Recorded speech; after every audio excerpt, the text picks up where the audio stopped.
pecinta sejarah. Balik lagi bersama kami di podcast Kisah di Balik Kata. Saya Nabil Ayara. Hari ini kita akan ngomongin tentang sejarah sastra angkatan 50. Betul sekali, saya Naila Cahya dan hari ini kita akan fokus membahas periode sastra yang membangun identitas bangsa, yaitu sastra angkatan 50. Angkatan ini lahir dari rahim revolusi dan pergolakan batin. Siap untuk menyelami kisah mereka? Simak Podcast kami. Angkatan 50 kan identik kan itu dengan pasca setelah kemerdekaan. Nah, kamu gambarkan sedikit bagaimana situasi Indonesia yang kemudian hari bisa melahirkan sastra mereka sendiri. Tentu, bayangkan Indonesia pada tahun 1945 itu baru merdeka, namun perjuangannya belum usai. Mereka masih harus menghadapi agresi militer Belanda dan juga masih sering terjadi konflik internal di Indonesia tersebut. Jadi periode 1950 itu adalah masa-masa pembangunan kembali, konsolidasi dan pencarian identitas bangsa yang baru merdeka. Wah, itu suasana yang sangat bergejolak ya berarti. Ada optimisme kemerdekaan dan juga itu pasti ada rasa kelelahan dan trauma saat perang. Itu pasti juga bisa mempengaruhi para sastrawan yang ada di Indonesia. Tepat sekali, sastrawan angkatan 50 ini mereka merasakan langsung pahitnya revolusi dan mereka melihat langsung heroisme, pengorbanan dan juga kebingungan dan kekecewaan. Namun pengalaman mereka inilah yang menjadi bahan bakar utama karya-karya mereka. Mereka tidak hanya berbicara tentang nasionalisme, tetapi juga berbicara tentang kemanusiaan yang lebih kompleks. Nah, bicara dengan tema angkatan 45 ini punya perbedaan yang mencolok dibanding angkatan sebelumnya. Lebih kalau angkatan 45 yang dipelopori oleh Khairil Anwar, itu mereka lebih fokus pada individualisme dan eksistensialisme pasca perang. Namun pada angkatan 50 ini mereka mulai terbuka pada masyarakat dan masalah-masalah sosial. Oh, itu jadi maksudnya dari aku ke kita gitu ya. Itu apakah akan ada pergeseran ideologi?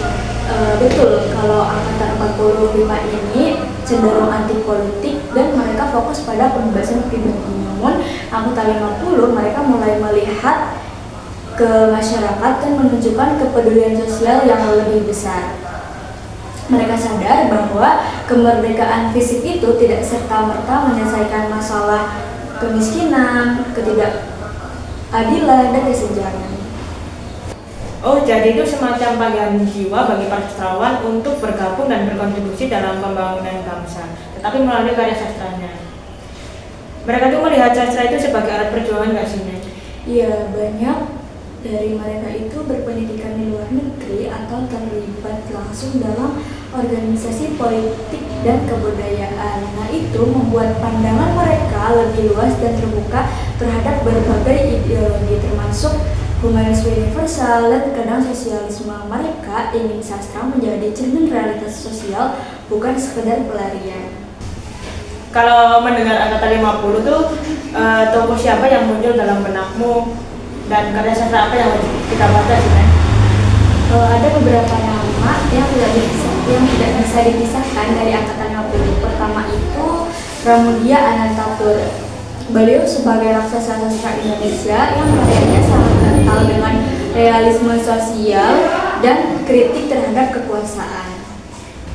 Oh, Pramudia. Itu aku tahu nama beliau. Nah, itu tuh karya-karyanya yang terkenal seperti Keluarga Gerilya dan salah satu novelnya yang paling fenomenal itu yang Berjudul Bumi Manusia itu kan?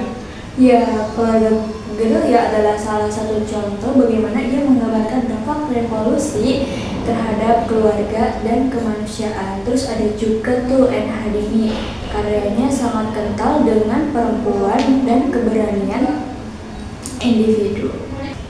N. Hadimi sang pelopor suara perempuan. Itu karya-karyanya yang dikenal seperti Sebuah Kapal dan Nama Joko yang sangat ikonik dengan eksplorasi psikologis dan tema kemandirian perempuan.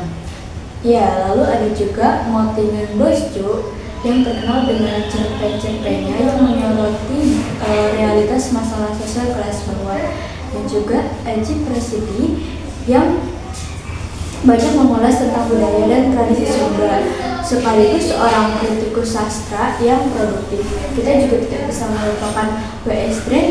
Rendra yang mulai menunjukkan geliatnya di akhir masa ini dengan puisinya yang kuat dan dramatis. Jadi spektrum temanya sangat luas ya, karena dari kritik sosial, perempuan, budaya lokal, hingga drama yang mendidik. Itu menunjukkan bahwa kekayaan di angkatan era 50. Nah, selain tema, gaya penulisan mereka juga punya ciri khas. Secara umum, mereka cenderung menggunakan bahasa yang lebih lugas, realistis, dan deskriptif. Mereka ingin menggambarkan kenyataan apa adanya, tidak terlalu bermain dengan gaya bahasa yang abstrak seperti beberapa penyair sebelumnya. Jadi lebih mudah dicerna dan membumi gitu kan ya, dan tidak terlalu simbolis dan filosofis yang terlalu rumit.